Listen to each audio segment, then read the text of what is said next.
Nueva realización del convenio entre el Instituto Nacional de Salud Pública y el Instituto Belisario Domínguez, se ha organizado una mesa de análisis que tiene como propósito reflexionar acerca de los principales retos de salud pública en nuestro país.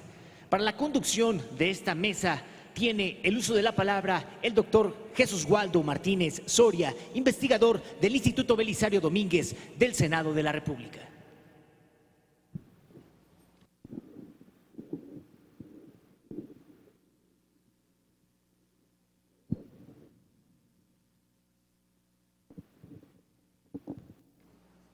Muy buenas tardes a todos. Muchísimas gracias por mantener el interés en este evento.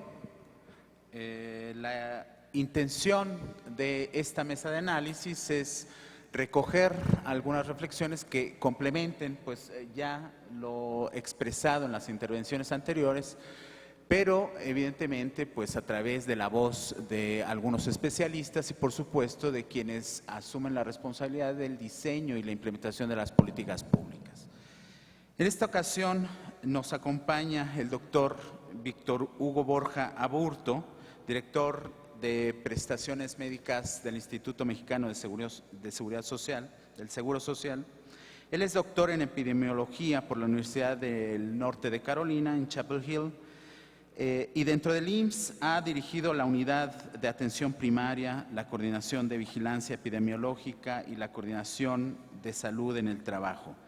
Cuenta con una larga trayectoria como investigador en el Instituto Nacional de Salud Pública y en el CIMBESTAB, y fue director, además, fundador del Centro Nacional de Salud Ambiental de la Secretaría de Salud, a quien le agradezco mucho su presencia.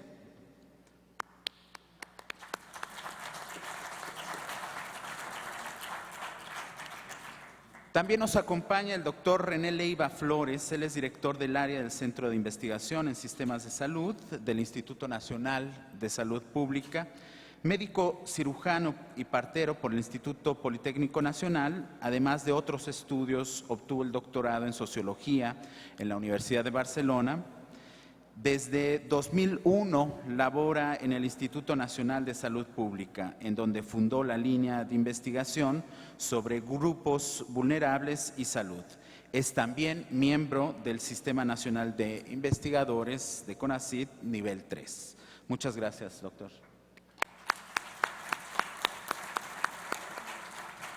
Y agradezco también la presencia del maestro Sergio Bautista Arredondo. Él es director de Economía de la Salud del Instituto Nacional de Salud Pública. Es maestro en Economía de la Salud por el Centro de Investigación y Docencia Económicas. Cuenta con más de 15 años de experiencia en investigación aplicada al diseño y evaluación de programas e intervenciones de salud y es, por supuesto, autor de más de 50 artículos publicados en revistas científicas. Forma también parte del Sistema Nacional de Investigadores de CONACYT nivel 2. Muchísimas gracias, Sergio Bautista.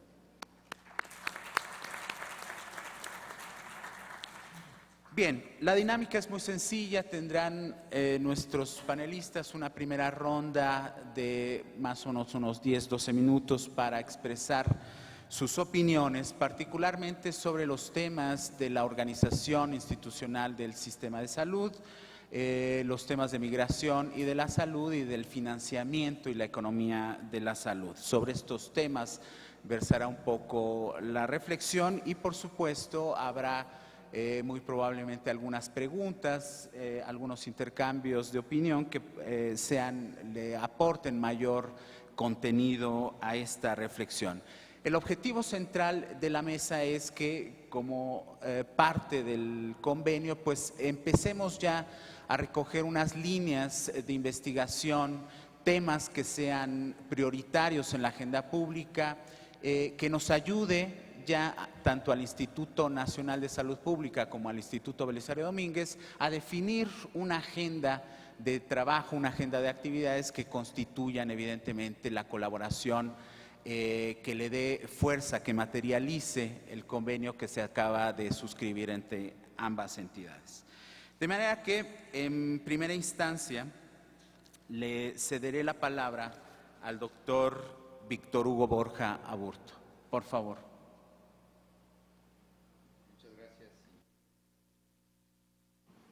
Agradezco la invitación.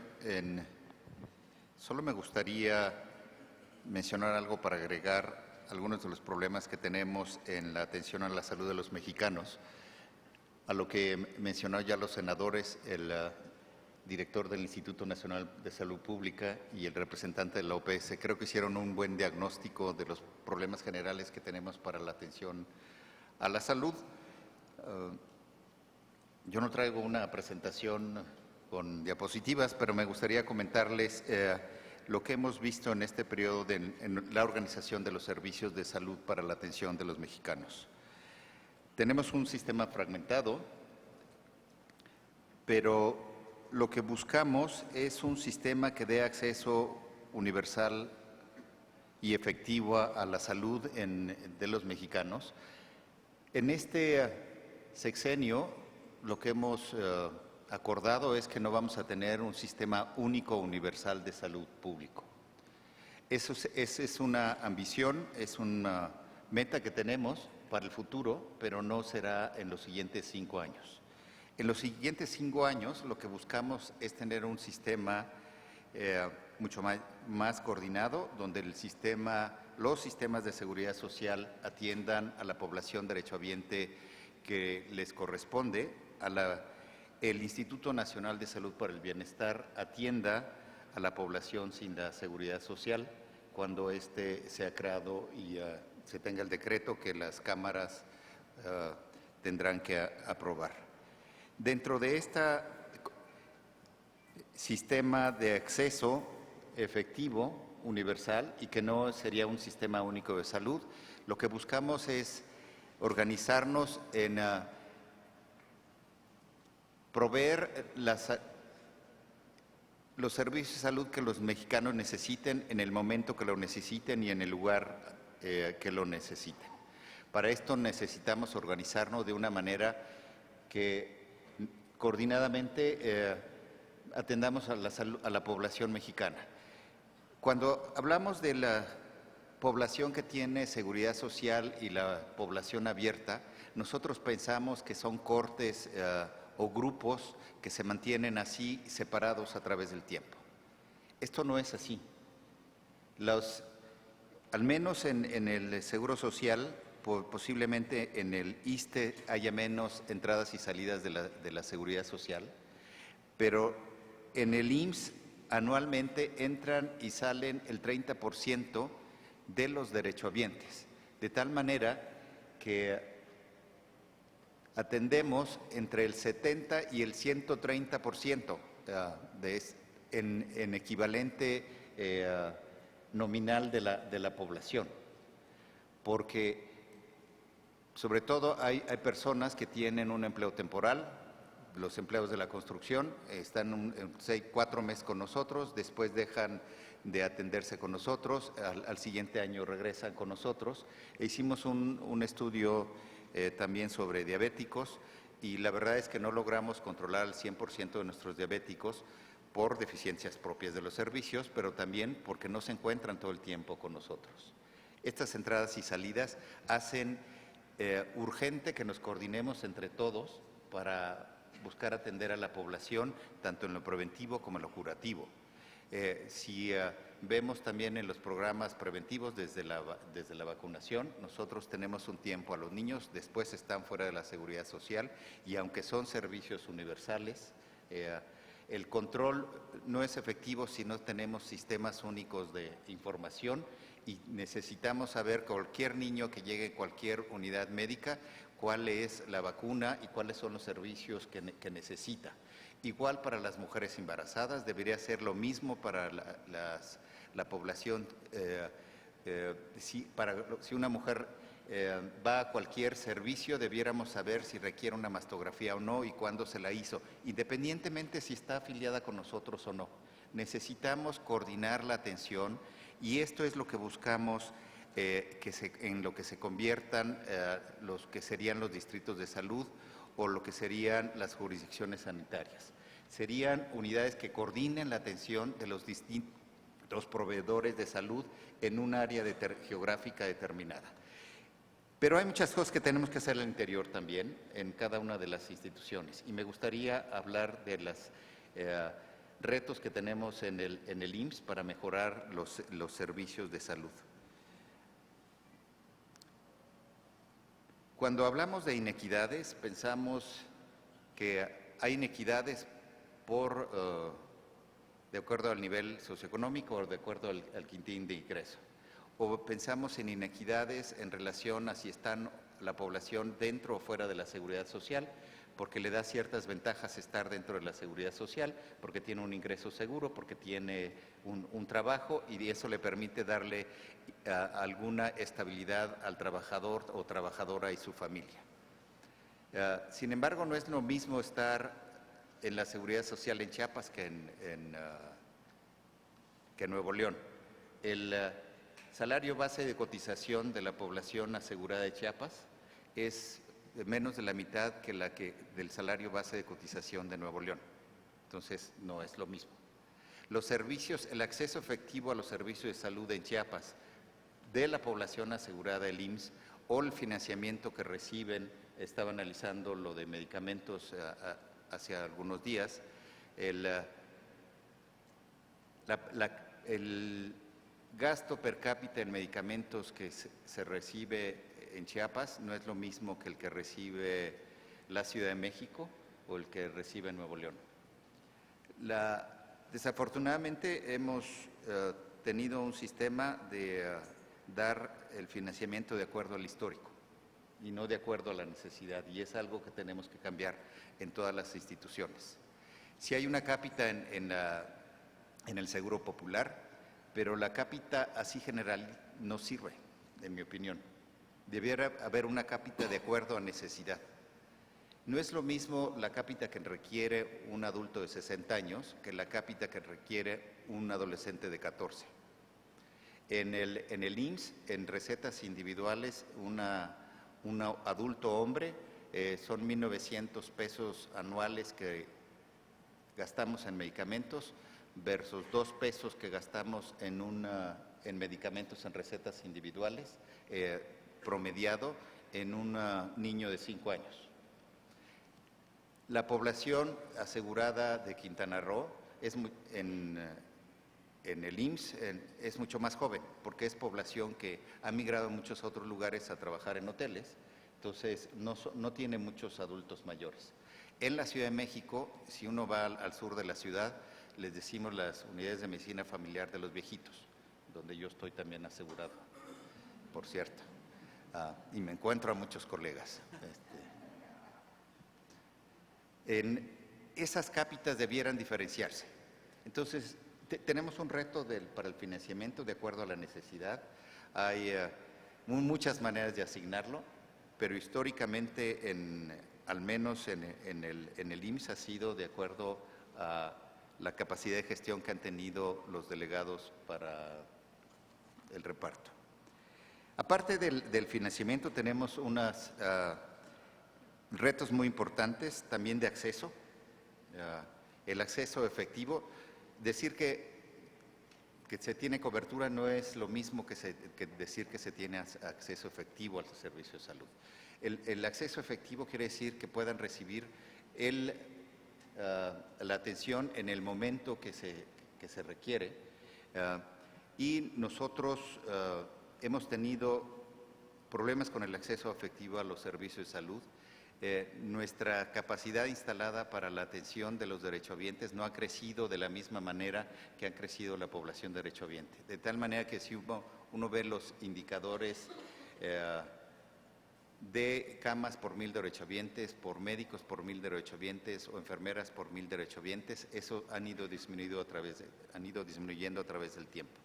Pasamos de cerca de una cama que tuvimos algún tiempo hace 20 años por 1,000 derechohabientes a 0.7 por 1,000 derechohabientes. De tal manera que una cama no es solo la cama hospitalaria. La cama hospitalaria es un indicador de los servicios hospitalarios. Eso nos indica los médicos, la capacidad de diagnóstica, la capacidad de tratamientos, la capacidad de quirófanos y demás. Y esto se ha ido disminuyendo, decíamos, de 1 a 0.7. No aspiramos en el IMSS llegar al indicador de la OCDE, que sería de cerca de 4 camas por 1,000 derechohabientes, ni al promedio nacional, que es 1.5 por cada 1,000 habitantes. En el IMSS vamos a planear en esta administración llegar al menos a 1 cama por 1,000 derechohabientes. Creemos que con otras estrategias nos da una capacidad suficiente para atender a nuestros derechohabientes. Esta falta o disminución de los recursos nos ha disminuido la capacidad para dar la atención oportuna. Y sí hemos tenido algunos problemas de inoportunidad en las referencias de primero a segundo nivel, en la atención de urgencias. Nuestros servicios de urgencias sí se encuentran llenos, pero no necesitamos construir los hospitales completos para poder mejorar el servicio. También tenemos oportunidades de mejorar la eficiencia de los servicios y de aprovechar la capacidad instalada que ya tenemos. En el país y en términos generales, los hospitales, no solo los del IMSS, funcionan muy bien por la mañana y funcionan con una capacidad disminuida por la tarde y funcionan mucho menos los fines de semana. Y eso pasa también con los institutos nacionales de salud.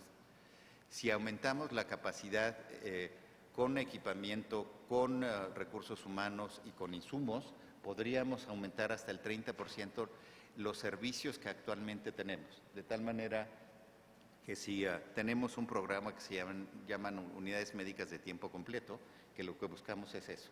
Primero, buscar que los hospitales y las unidades de medicina familiar funcionen los 365 días, tanto en la mañana como en la tarde.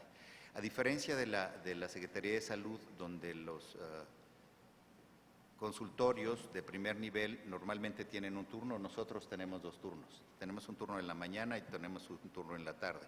Y ahora abriremos también los fines de semana, entonces, de tal manera que le daremos la oportunidad a los derechohabientes de elegir entre 3 turnos, en la mañana o en la tarde o el fin de semana.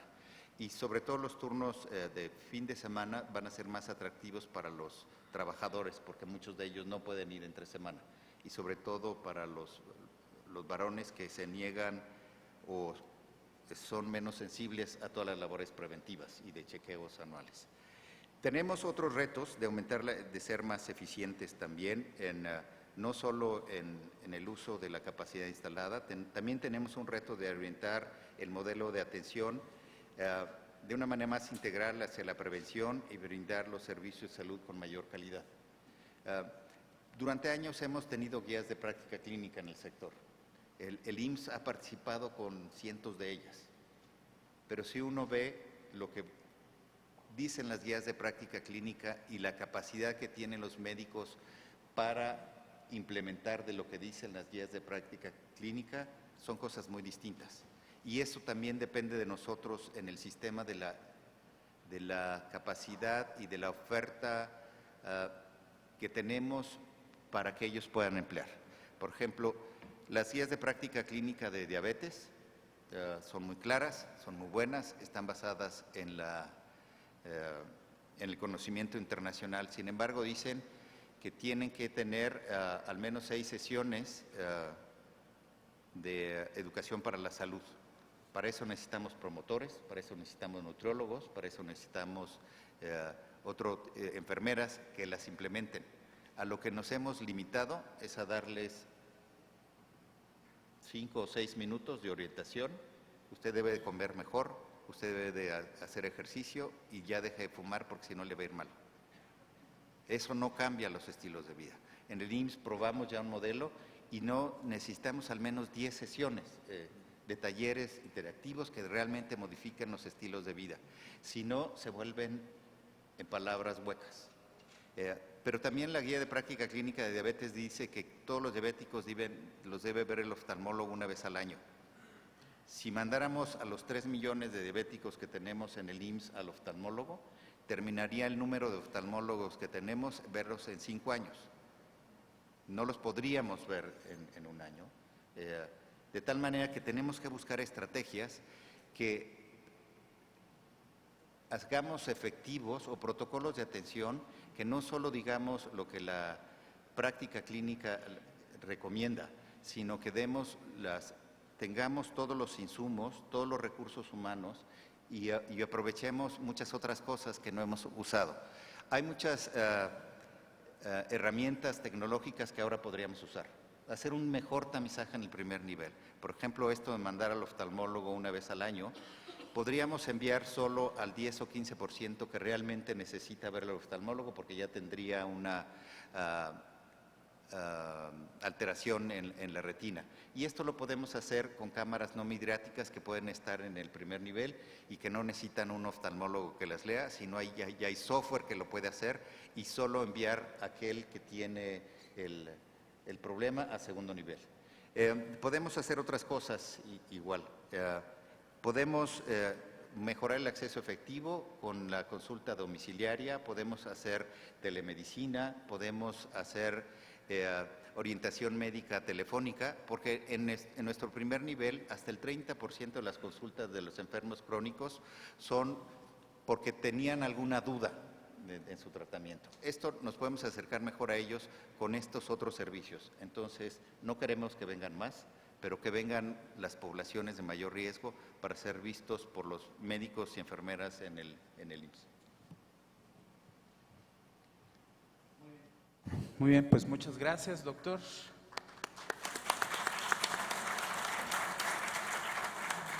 Sin duda los esfuerzos institucionales que se están haciendo en la actualidad pues representan una acción importante para la mejora, independientemente de lo que haya que resolver en el futuro. Los rezagos históricos que tiene nuestro sistema de salud, la atención a la salud, pues evidentemente son tan complejos que no habría, ¿no?, una estrategia de corto plazo que permita esa solución. Sin duda habrá que construir una estrategia de largo plazo que nos conduzca así a ese acceso efectivo, a esa cobertura universal y a la mejora, a la integración de todos los subsistemas de salud que tenemos. Pero a la par de esos rezagos históricos hay algunos otros retos actuales, ¿no?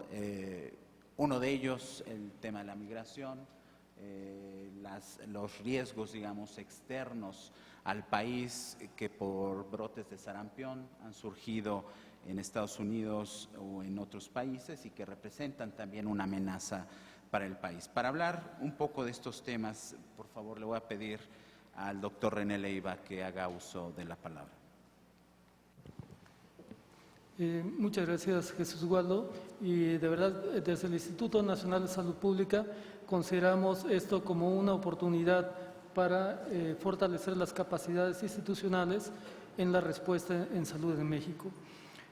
Quisiéramos pensar desde el Instituto Nacional de Salud Pública y ofrecer además nuestra más amplia colaboración a las instituciones de salud, pero también al área legislativa, donde el instituto se muestre en términos de sus capacidades como un área de inteligencia para el desarrollo legislativo, pero también para el diseño innovador de la respuesta en salud en México. Temas emergentes como el que vamos a presentar ahora, el tema de migración y salud, está presente en la dinámica de nuestra sociedad y está presente como parte de los marcos de política pública en nuestro país.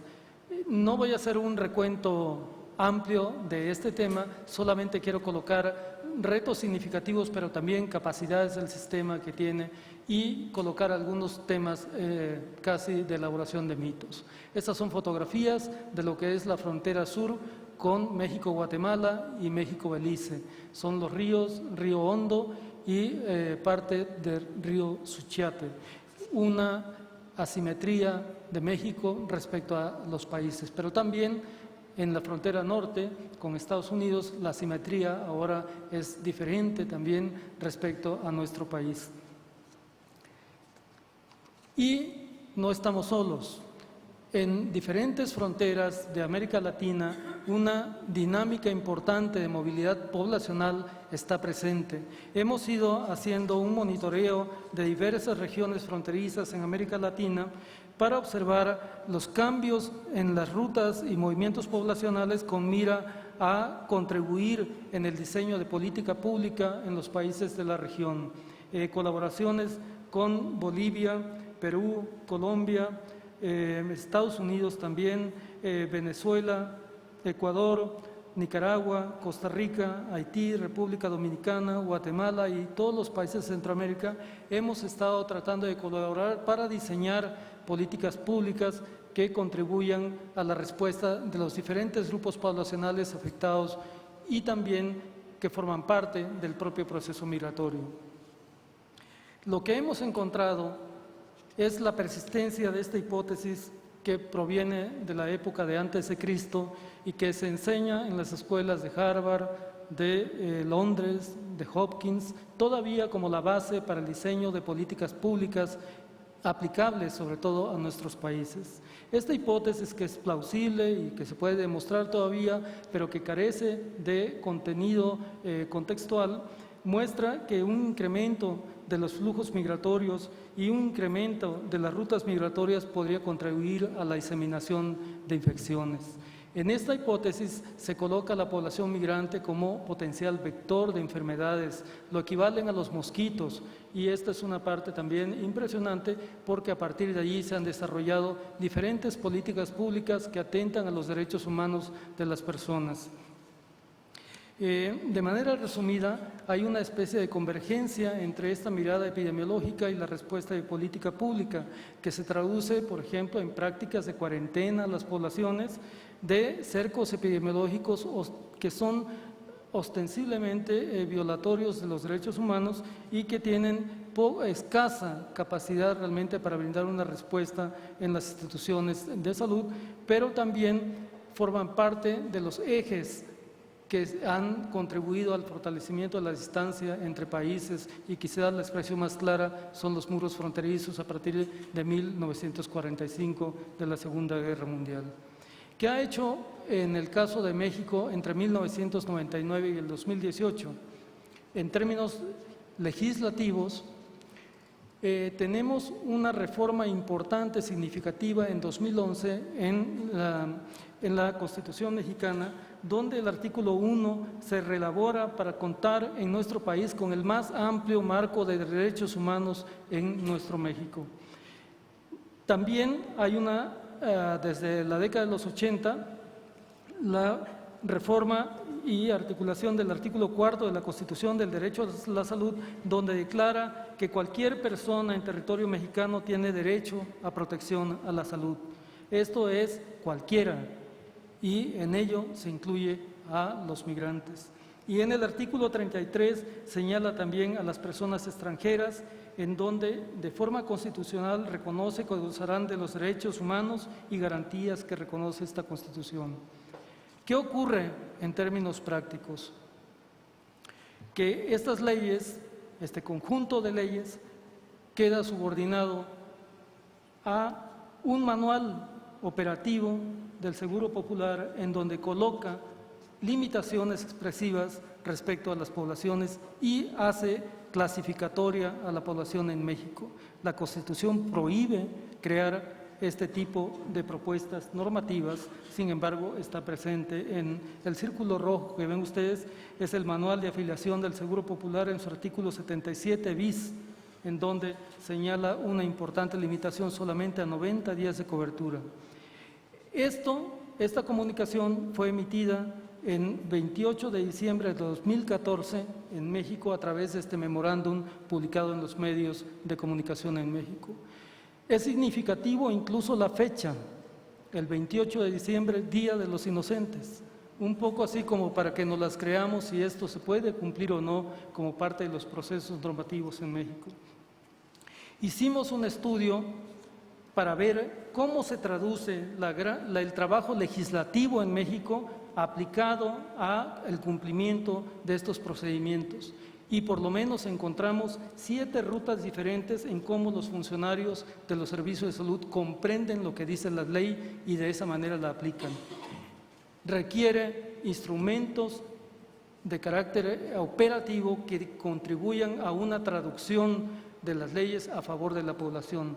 Estas diferentes rutas que encontramos están suficientemente documentadas en estudios amplios que hemos hecho con colegas como César Infante, Tonatiu González del Instituto Nacional de Salud Pública, en donde hemos mostrado estos diferentes abordajes y las amplias limitaciones que tiene la respuesta en salud.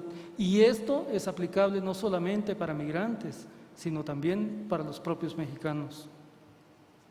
¿Dónde está la respuesta a los migrantes en tránsito por México? Y quiero focalizar solamente en el tema de la frontera sur por el marco que estamos viviendo en este momento en México, y voy a presentarles los datos que le voy a llamar en este momento de la normalidad de la migración de la frontera sur por México hacia Estados Unidos.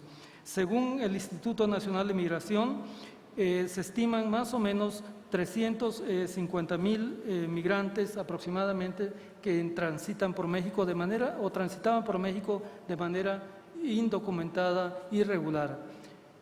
De esta cantidad, prácticamente 8 de cada 10 son hombres, 2 de cada 10 mujeres, y un segmento muy pequeño corresponde a población trans. ¿Dónde está el marco de la prevalencia de problemas de salud y la utilización de los servicios de salud? De estos 390,000 migrantes, en los estudios de campo que hemos hecho, observamos que el 32.7% reportan algún problema de salud, utilizando la misma pregunta que hace la Encuesta Nacional de Salud en México para los mexicanos. De este 32%, solo el 64% busca algún servicio de salud. Esto significan más o menos 81,000 migrantes. La mayoría, 8 de cada 10, son atendidos por organizaciones de la sociedad civil como las casas de migrantes. Los centros de salud solo brindan atención al 2.5%, y del total de egresos hospitalarios en México solo está el 2.2% de los migrantes que egresan de los servicios hospitalarios que se brindan en el país. De estos egresos hospitalarios, casi el 80% se concentra en los estados de Chiapas, Oaxaca, Veracruz y Zacatecas. Esta primera noción deja ver en claro la magnitud que tiene de demanda de servicios de salud por migrantes en México. Es un mito que los migrantes saturan los servicios de salud en nuestro país y que ponen en riesgo financiero a los servicios de salud. Lo que se muestra es que habría capacidad de respuesta de las instituciones públicas en México para brindar atención a este grupo de población sin problema alguno. Vean ustedes también el tipo de problemas que presentan los migrantes. En el primer nivel de atención, enfermedades respiratorias, enfermedades diarreicas, hongos, micosis, deshidratación, heridas y accidentes relacionados con el tránsito.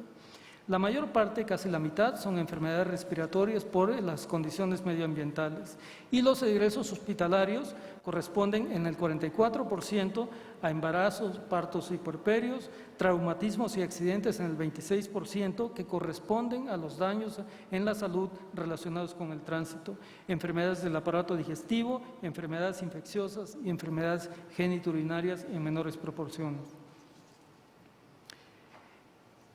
¿Qué es lo que pasa cuando la población migrante transita por México?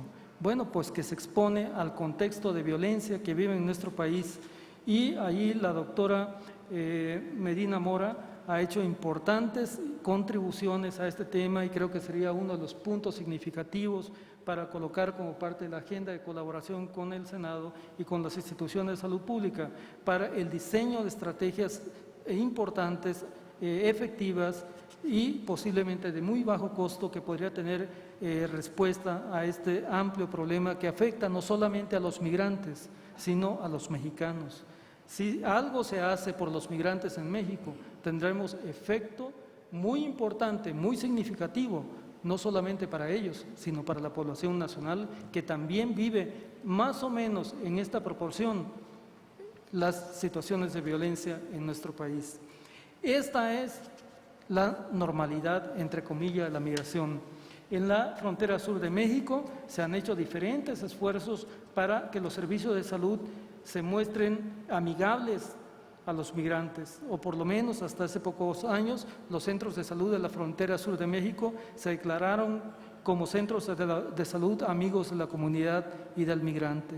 Sin embargo, a pesar de esta intención de apertura, nunca rebasó la utilización de estos servicios de salud más allá del 2%.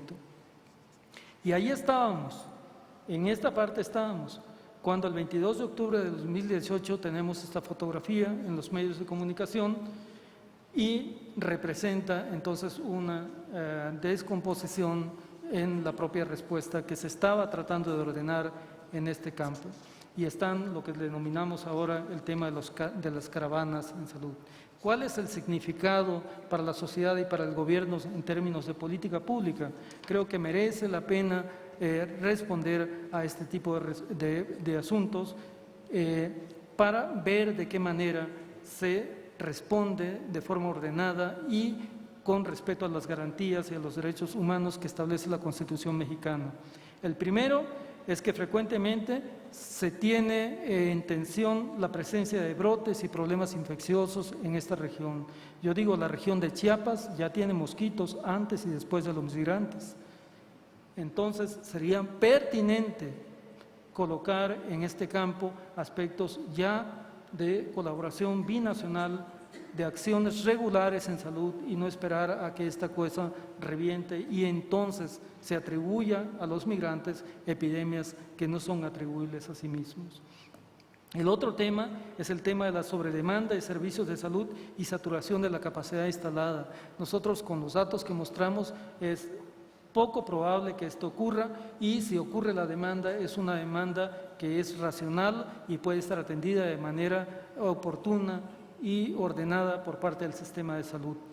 Y el otro, que sería estimar concretamente los costos de las respuestas que este tipo de asuntos tiene para los servicios de salud. Y en ese tema, el maestro Sergio Bautista tiene todas las capacidades y el instituto, como parte de las capacidades del instituto, también para brindar información científica que permita tomar decisiones apropiadas a la salud en este campo. Uno de los llamados, como ven ustedes, es el tema de que los manuales están por encima de la Constitución. Merece la pena que el aparato legislativo cambie de manera rápida esta regulación del Seguro Popular de forma tal que las instituciones de salud en Veracruz, en Chiapas, etcétera, no estén ante la tensión que viven diariamente si los aseguran o no, ¿sí? Es parte de los derechos de cualquier persona que está en México. Y esto es violatorio, estar preguntando aún esto, en este momento, si tienen posibilidad o no de asegurarlos al Seguro Popular, ¿sí? Contribuiría también de manera significativa a tener información actualizada sobre las caravanas que hemos trabajado también con la Comisión de Derechos Humanos de la Ciudad de México para describir estos perfiles y estos costos y en este momento estamos generando la información apropiada.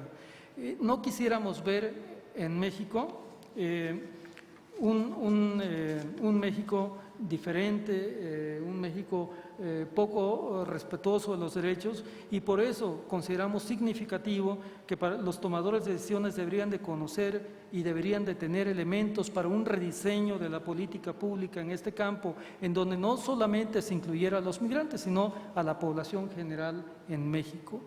La construcción de redes de servicios de salud a nivel de atención primaria podría ser una posibilidad fácil, útil y altamente efectiva.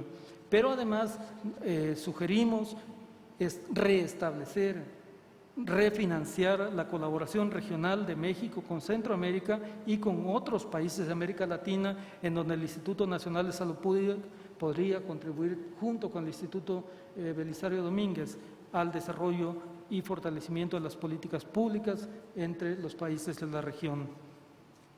No quisiéramos tener carteles de este tipo en México.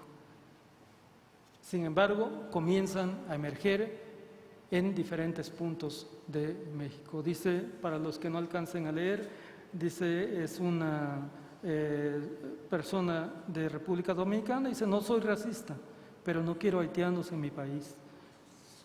Nos encantaría realmente prevenir este tipo de expresiones en México, y desde el instituto hemos creado la unidad de estudios sobre migración y salud, que podríamos también amplificar y contribuir con las instituciones públicas de México para el mejor desarrollo de políticas públicas en este campo. Muchas gracias.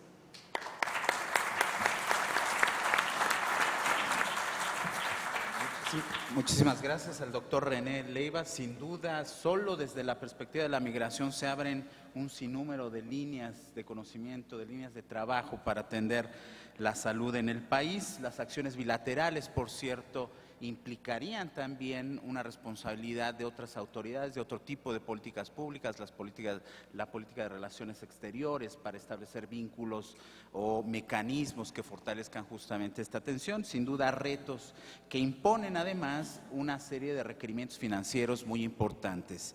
Y para hablar de este tema le pediré al maestro Sergio Bautista que haga uso de la palabra. Por favor. Muchas gracias. El tema, esta mañana escuchamos muchísimos temas, muchos retos alrededor del tema de la salud en México. Yo quiero enfocarme en un tema muy sencillo, o digamos muy acotado, que tiene que ver con un contexto específico de políticas públicas en este momento en el país. Suponiendo que estamos en un contexto en el que estamos intentando alcanzar la cobertura universal de atención en salud, con equidad. Esto implica atendiendo prioritariamente a la población más desfavorecida y basada en un sistema de atención primaria de alta calidad con financiamiento público. Supongamos que estos son los objetivos, que hacia ahí queremos ir. ¿Cuáles retos podemos imaginar alrededor de esto?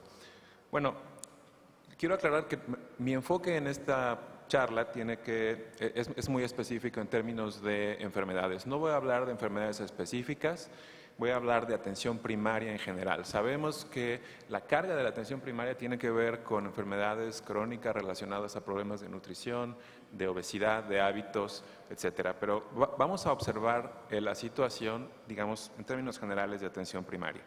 El otro tema que no voy a tocar es salud pública y prevención, que son temas fundamentales, pero que no voy a tocar en este momento. Veamos solamente enfocados en servicios de atención primaria en México.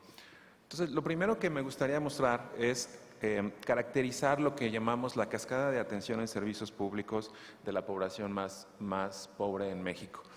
Lo que vamos a mostrar aquí son resultados de la ENSANUD 2018, son datos muy recientes del año pasado, que se recolectaron en localidades de menos de 100,000 habitantes en México. Y caracterizamos este problema que esquematizamos en esta diapositiva. ¿Cómo podríamos pensar en la atención primaria? Un enfoque es verlo como una cascada. Tenemos a toda la población. No toda la población necesita atención primaria porque no tienen un problema de salud. Entonces, después tenemos a la población que se reporta tener un problema de salud. Entre ellos, una proporción busca atención de servicios primarios y de ellos una proporción recibe atención después de haberla buscado. Y entre los que reciben atención, una parte la reciben en servicios públicos del sector salud. En cada paso de esta cascada van cayendo proporciones de la población, los que no buscan atención, los que no la reciben, los que no la reciben en servicios públicos. Entonces, es interesante en términos de brechas entender cómo funciona esta cascada, cuáles son los números que tenemos en el país. Y cuando vemos a los datos de la población más pobre del país, en la ENSANUD, así es como resulta este tema de la cascada. 17% de toda la población reportó haber tenido un problema de salud. Ese es el primer paso. Esos son los que necesitaban algún tipo de atención. De estos, solamente el 78% buscó atención. Es decir, 22% decidieron que no iban a buscar atención por cualquier razón.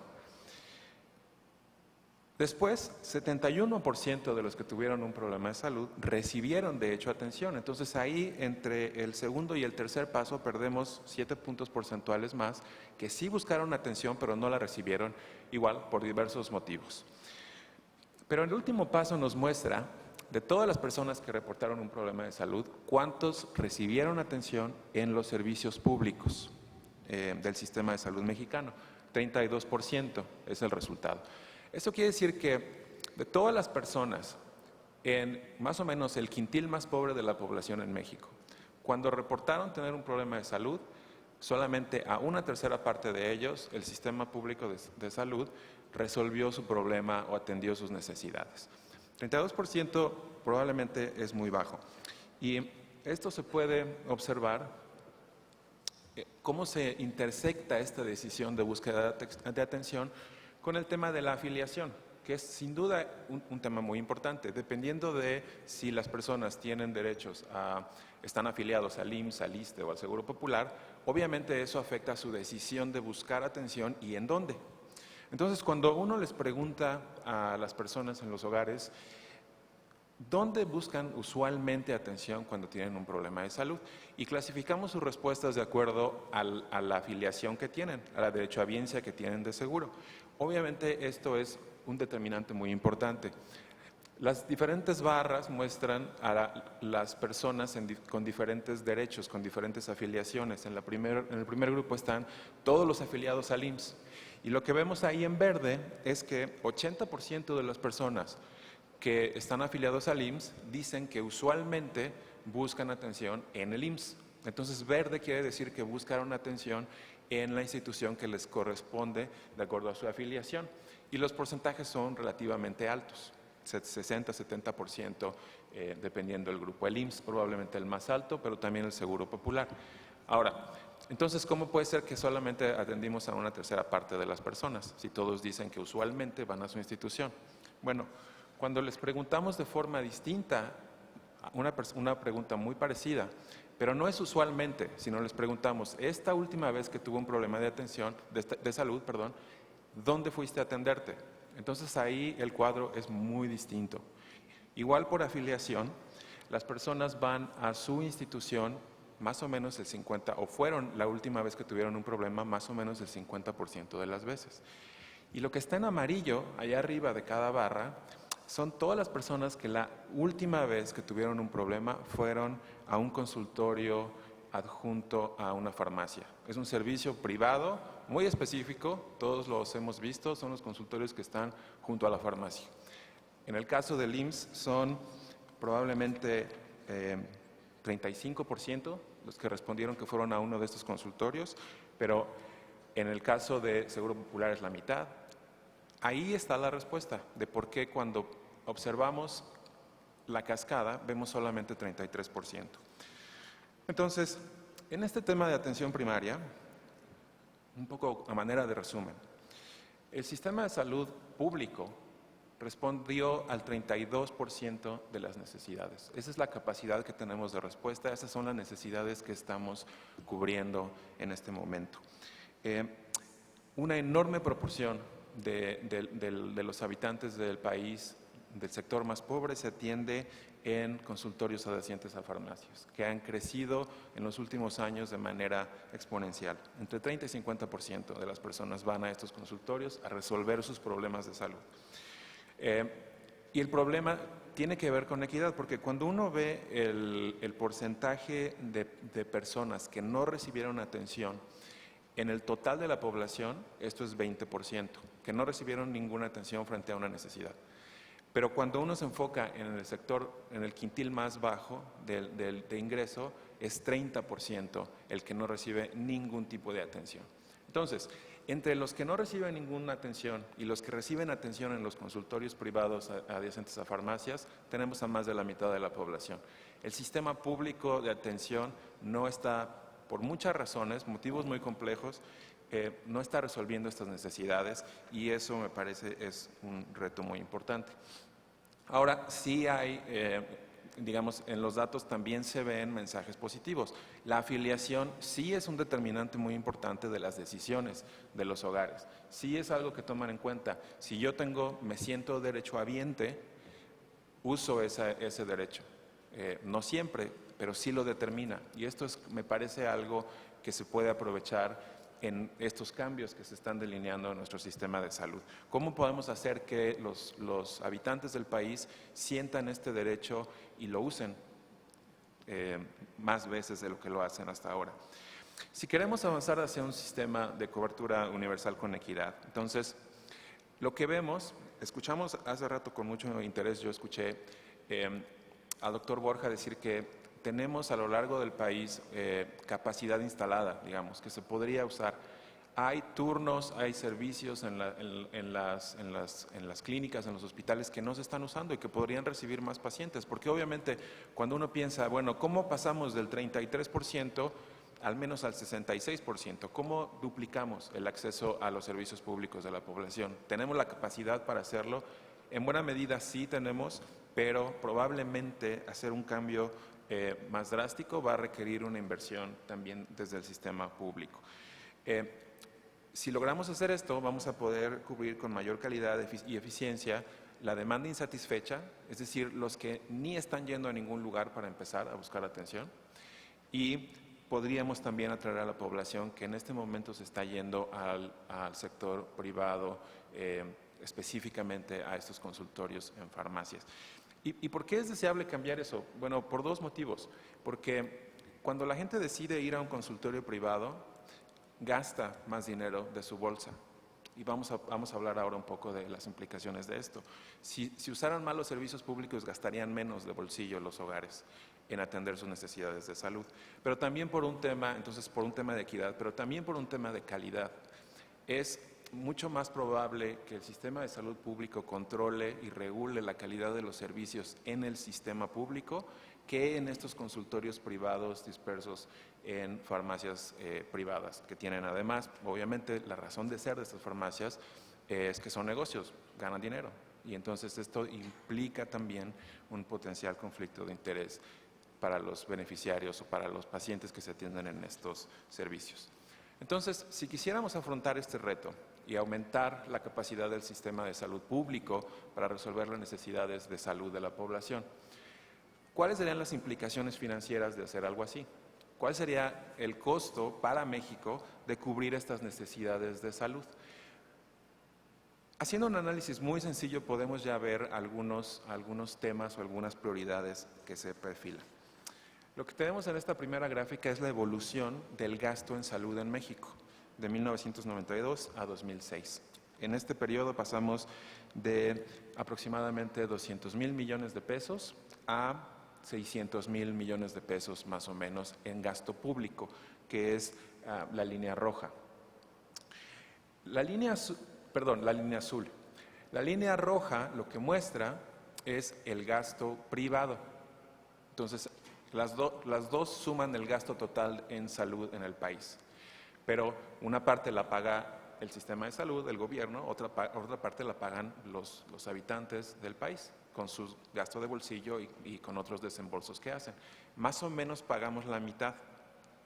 Lo que sí se puede ver en la gráfica es que en 2008 cambió un poco esta tendencia, sobre todo la tendencia del gasto privado, que cruzó la línea azul y ahora, después de 2008, más o menos a partir de la creación del Seguro Popular, el gasto privado es un poco más bajo que el gasto público. Pero, digamos, en términos generales, los dos tipos de gasto han evolucionado de forma paralela y más o menos es la mitad y la mitad todavía en nuestro país.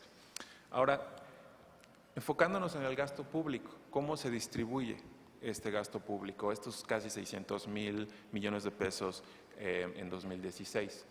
Una forma de verlo es con esta gráfica, donde vemos cómo se distribuye este gasto público entre servicios para población con seguridad social, los beneficiarios del IMSS, ISSSTE y otros, Seguro Popular, etcétera, y los beneficiarios sin seguridad social. Perdón, ahí está Seguro Popular. Entonces, lo que se puede ver es que el gasto no es equitativo, digamos, no se dividen en mitad y mitad. Una proporción más alta del gasto público se destina a la población que tiene seguridad social de la proporción que se dedica a la población sin seguridad social. Y lo que sabemos es que esto tiene implicaciones de equidad porque la población sin seguridad social es más pobre en promedio que la población con seguridad social. Entonces, también ahí el gasto público, digamos, no se distribuye necesariamente equitativamente. Cuando lo vemos desde la perspectiva del gasto privado, el resultado en términos de equidad es todavía más impresionante. Del lado izquierdo, lo que estoy mostrando es la proporción del gasto de bolsillo de los hogares respecto al gasto total. Estos son datos de la Encuesta Nacional de Ingresos y Gastos de los Hogares. Entonces ahí se mide muy bien cuánto se gasta la gente y en qué en los hogares mexicanos. Y podemos dividir a todos los hogares del país, esta es una encuesta con representatividad nacional, de acuerdo a su nivel de ingreso. Y entonces podemos, ahí me faltó el muy alto, pero por quintil de ingreso. Entonces, lo que se puede ver es que el gasto de bolsillo en salud es muy regresivo. Los hogares del quintil más bajo, los más pobres, gastan el 16.5% de sus ingresos totales en salud, una proporción muy alta. Mientras que los hogares del ingreso del quintil alto gastan solamente el 3.5% de sus ingresos en salud. Entonces, es un gasto regresivo. Los pobres gastan más en salud. Y si lo ligamos esto con la historia de en dónde van a atenderse, la calidad de sus servicios, etcétera, se va poniendo cada vez peor el cuadro, digamos, para la población más pobre en México. Ahora, el hecho de que la población más pobre gaste proporcionalmente más dinero en salud, no quiere decir que gasta más en salud. Del lado derecho lo que vemos es en pesos. ¿Qué significa ese 16% o ese 3.5%? De todo el gasto privado, si sumamos todos los pesos gastados en servicios privados, en gasto de bolsillo de los hogares, y los clasificamos otra vez por quintil de ingreso, vemos que ese 16.5% del gasto de estos hogares se traduce solamente en el 7.5% del gasto total de todos los pesos que se gastaron en salud en los hogares. Y por ejemplo, en el quintil alto, ese 3.5% de esos hogares que gastaron en salud se traduce en 54% de todo lo que se gastó. Entonces, ¿esto qué implica? Además de que es regresivo, eso implica que en términos de acceso y calidad, también es muy desfavorable el esquema, porque aunque gastan mucho los hogares más pobres, realmente eso se traduce en poco dinero. Y ese poco dinero lo que tiene detrás es menos servicios y servicios de más baja calidad. Entonces, esta implicación en términos de equidad también es muy importante. Ahora, y si quisiéramos cambiar esto y, digamos, el asumir este gasto, si nosotros pagáramos, nosotros la sociedad, el gobierno, asumiera estos servicios y dijéramos, esto se va a acabar, vamos a garantizar el acceso a todos y vamos a cubrir estas necesidades. ¿Cuáles serían las implicaciones presupuestales de esto? Bueno, se vería algo así, haciendo supuestos muy sencillos. Simplemente lo que ahora pagan los hogares, lo paga el gobierno, lo asume el gobierno. Entonces, en la gráfica, en la barra de la izquierda, tenemos el gasto público actual, esos 591,000 millones de pesos que se gastaron en 2018. Si le sumáramos todo el gasto del quintil más bajo del país, todo su gasto privado, y dijéramos, ahora lo vamos a cubrir nosotros, aumentaríamos el gasto público a 626,000 millones. No es un aumento muy grande. Y con eso podríamos cubrir todas las necesidades, por lo menos como están expresadas ahora, a los precios que están expresados ahora, de la población en el quintil más bajo. Y de ahí para arriba, esta podría ser una forma de pensar en esta expansión. Hagámoslo por quintil de ingreso. Cubrimos primero a la población más pobre y de ahí vamos para adelante. Obviamente, si quisiéramos cubrir el gasto privado de todos los hogares, pues habría que duplicar el gasto público, ¿no? Que es lo que se ve en la última gráfica. Pero digamos, cuando se ve por quintiles, no parece una tarea tan apabullante para el gobierno. Entonces, resumiendo para el tema de gasto, hemos visto que el gasto privado ha evolucionado al mismo ritmo más o menos que el público en las últimas 3 décadas, pero con resultados regresivos que afectan desfavorablemente a la población más pobre.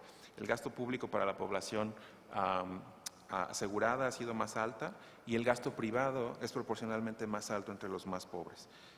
Si bien el gobierno tendría que duplicar el gasto público para cubrir todas estas necesidades, con tan solo un aumento de 6% se podría cubrir todo el gasto de bolsillo del quintil más pobre de la población.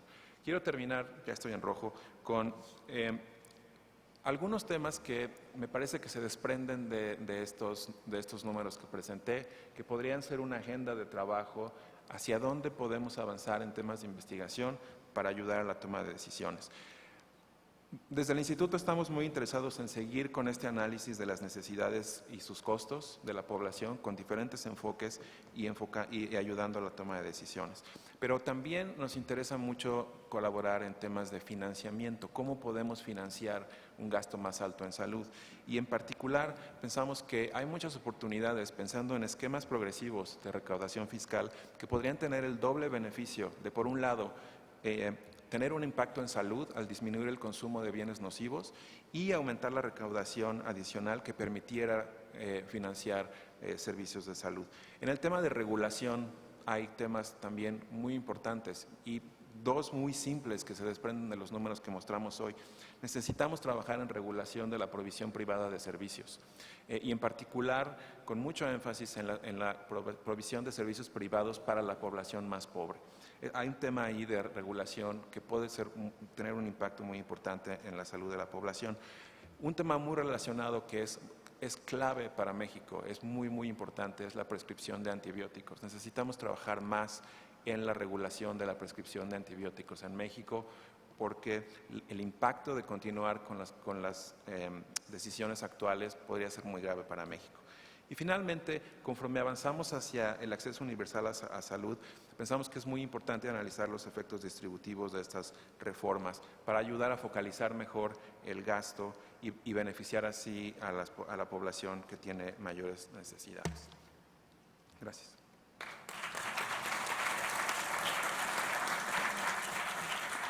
Muchísimas gracias al maestro Sergio Bautista. Sin duda, las presiones financieras que tiene el sistema de salud pues nos hacen pensar en la búsqueda de distintos mecanismos que fortalezcan justamente los recursos que son necesarios para el fortalecimiento no solo de la hacienda pública, sino de la propia estructura financiera del sistema de salud. Permítanme plantear algunas preguntas a la mesa para orientar quizá en algunas particularidades que considero que no se han extendido, ¿no?, en la intervención, en la participación. Uno de ellos es el tema de la portabilidad del registro de los individuos. ¿Cómo este mecanismo nos permitiría, ¿no?, solventar el acceso efectivo a la población que actualmente pues sigue teniendo dificultades para atenderse la salud, si es un mecanismo efectivo, si requiere incluso de algunas otras medidas de política o de ajustes institucionales que haya que hacer justo para su implementación. La otra es en materia de financiamiento, pues tenemos ya hay algunos instrumentos fiscales que son los impuestos especiales a alimentos de alta densidad calórica y bebidas azucaradas que son útiles no solo para regular la ingesta, el consumo de este tipo de alimentos, sino para generar mayores recursos al sistema. ¿Qué potencial tienen en todo caso estos impuestos especiales, no solo para la promoción de la salud, sino también para el financiamiento? ¿Pueden estar a la vista en una estrategia de financiamiento público? Y finalmente, un planteamiento que nos parte o que toma en cuenta esos retos que impone el envejecimiento de la población y pues el incremento de padecimiento de enfermedades crónico-degenerativas. ¿Qué medidas en todo caso tendrían que tomarse para atender la demanda de servicios geriátricos, por ejemplo, que en el futuro pues va a tener que ser parte o quizá una parte muy sólida del sistema? Y cómo consolidar o cómo echar a andar un sistema de cuidados en el que no solo se beneficien aquellas personas de edad mayor, sino también todas las personas dependientes que por alguna minusvalía o por sus condiciones físicas les impidan evidentemente valerse por sí mismas, y cómo esto tendría que ser atendido desde la salud pública. Hay, permítame, una pregunta también del público que se refiere pues a estas estrategias la pregunta es: ¿qué estrategias proponen para la reestructuración de políticas binacionales para la atención de la salud de migrantes y de los mexicanos? Bueno, con estas cuestiones damos inicio a una segunda ronda. Por supuesto, tendremos al menos 5 minutos para intervenir. Si no tienen inconveniente, empezamos en el mismo orden en el que iniciamos la sesión. Por favor, doctor Borja.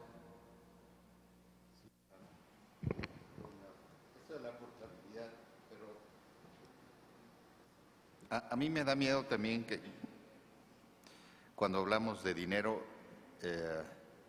que a veces creemos que con muy poco podemos solucionar los problemas. Y la verdad, solo estimar las necesidades para atender a la salud con el gasto de bolsillo es muy poco. En el IMSS, el 50% de la población derechohabiente no acude al IMSS los años previos. O sea, analizando nominalmente con los 58 millones de mexicanos que tenemos adscritos a médico familiar, vimos en sus expedientes electrónicos y la mitad no acudió.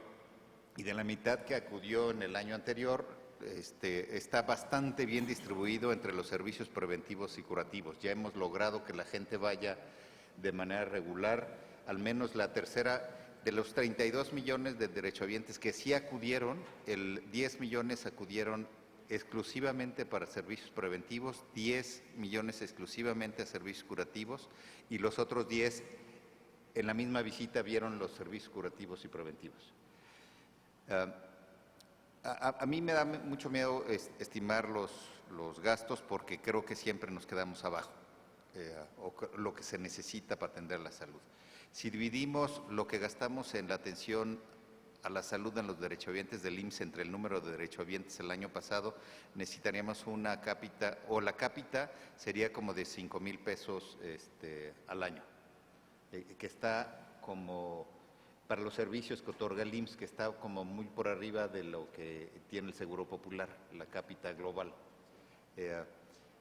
Pero además el IMSS no le alcanza para atender con esto suficiente.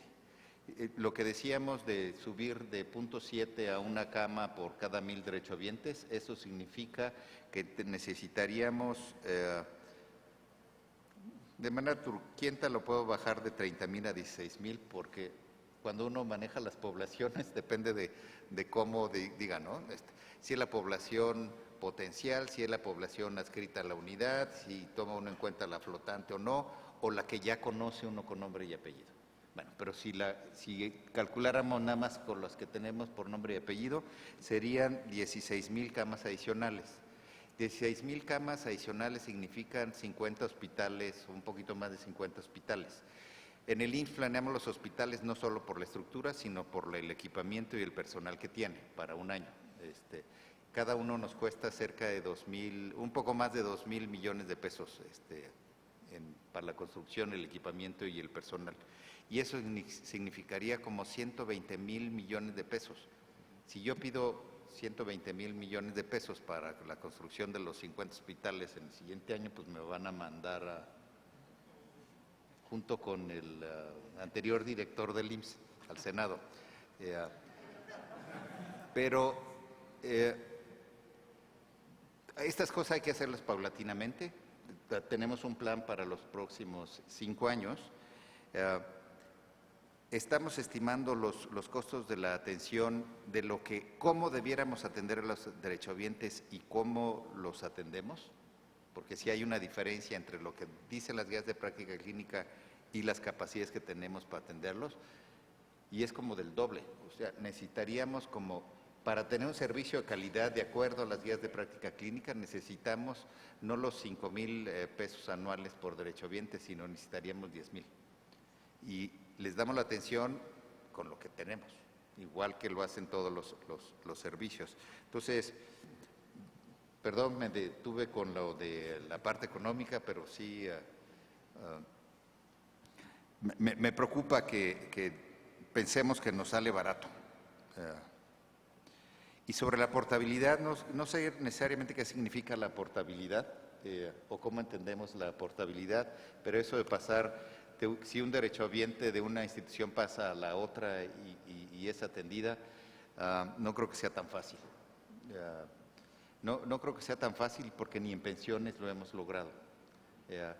Tenemos convenios en pensiones del IMSS con otros países, pero no hacemos efectivo la portabilidad con el ISSSTE, tan fácil.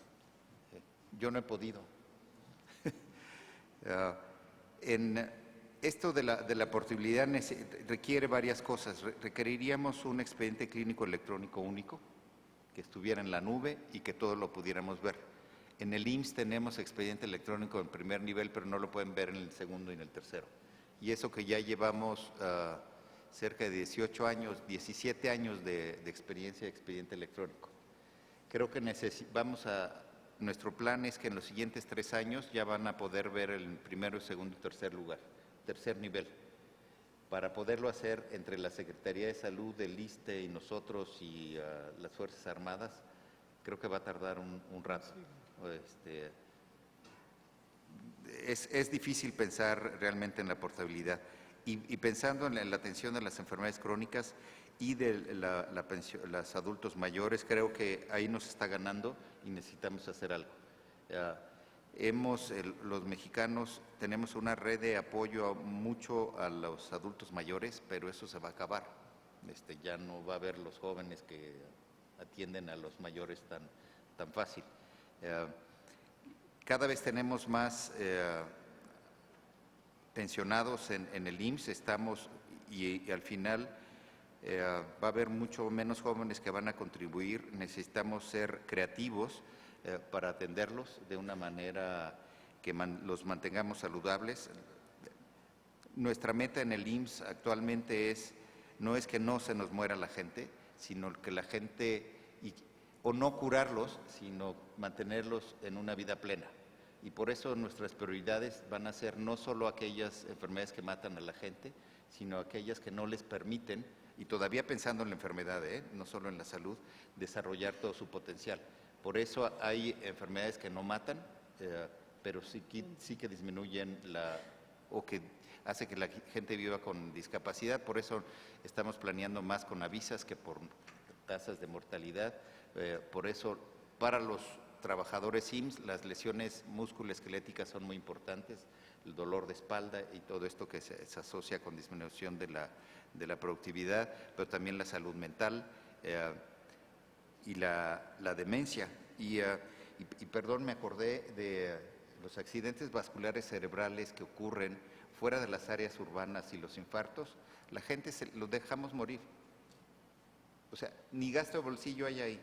Si a una gente mayor de 60 años en una área rural le ocurre un accidente vascular cerebral y se ve muy mal, no corren en ese rato al hospital. Se queda en casa y muere. Y no hay gasto de bolsillo ahí. Y no queremos eso tampoco. O sea, esas son necesidades reales que no entran dentro del gasto de bolsillo.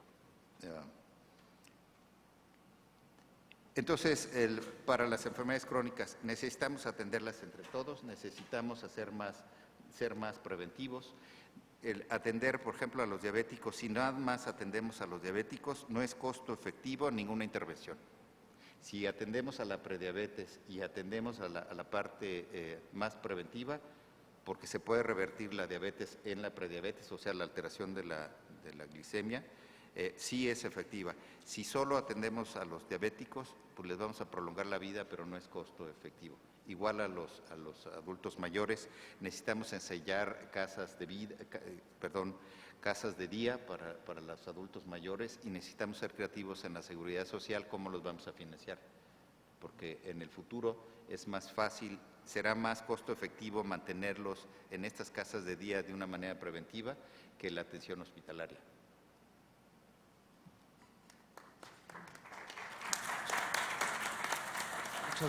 Muchas gracias, doctor Borja. Agradezco muchísimo la generosidad de compartir sus conocimientos en la mesa.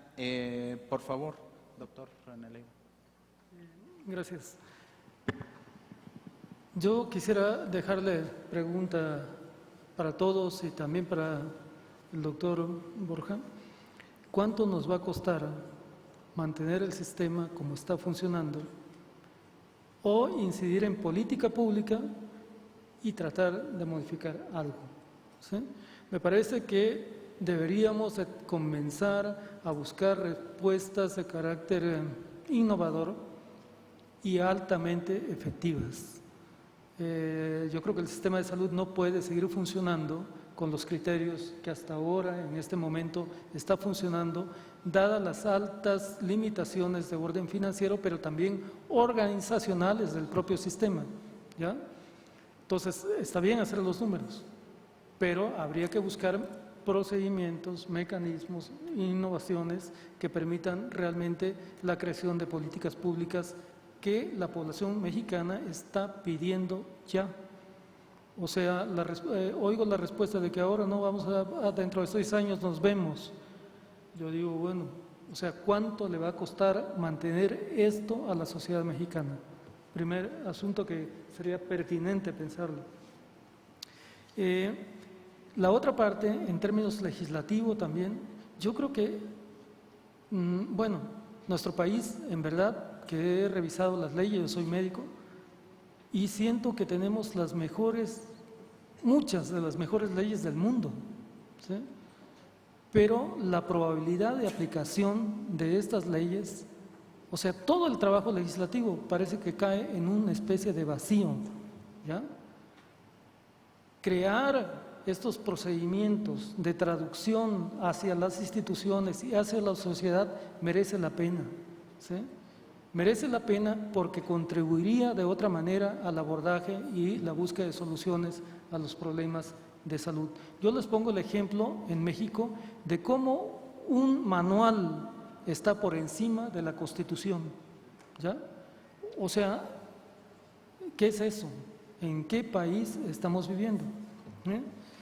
Por último, el tema de la respuesta a nivel binacional entre México, Centroamérica y América Latina.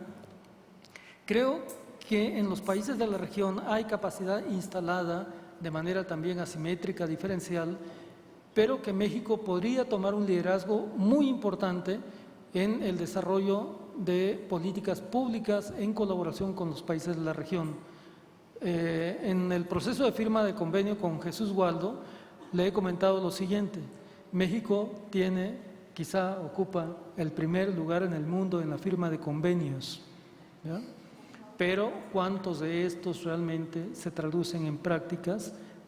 Pocos. Yo por eso la preocupación con el legislativo es cómo le hacemos para traducir esto en formas prácticas. México tiene convenios con Guatemala a nivel binacional, con Belice, con todos los países prácticamente de la región. Merecería la pena revisarlos y ver las potencialidades que nuestro país tiene para brindar la colaboración técnica con América Latina. Con Estados Unidos también en esta relación asimétrica merece la pena revisarla y ver nuevamente nuestras capacidades para no sentirnos tan dependientes de los dólares de Estados Unidos. Solamente para colocar el aporte de los migrantes en nuestro país, los mexicanos en Estados Unidos, son un poco más de 24,000 millones de dólares anuales. Esto equivale a lo que es la exportación de petróleo, ¿sí? Es decir, es una sustantiva parte de nuestros ingresos nacionales. Merece la pena considerar una política de equidad en este campo también. Por último, el tema, y quiero resaltar de verdad y aprovechar la presencia de la doctora Medina Mora, el tema de la violencia que vivimos en nuestro país requiere de una actualización legislativa de forma tal que tengamos una capacidad de respuesta innovadora en el sistema de salud, pero también como parte de una respuesta interinstitucional. No puede ser el sistema de salud como una especie de Cruz Roja que va recogiendo a los heridos que produce el sistema de salud. merece la pena repensar en términos legislativos, pero también operativos, qué podemos contribuir para generar información práctica que contribuya a una mejor toma de decisiones en este campo. Muchas gracias, Jesús. Muchas gracias al doctor René Leiva. Por favor, maestro Bautista, si me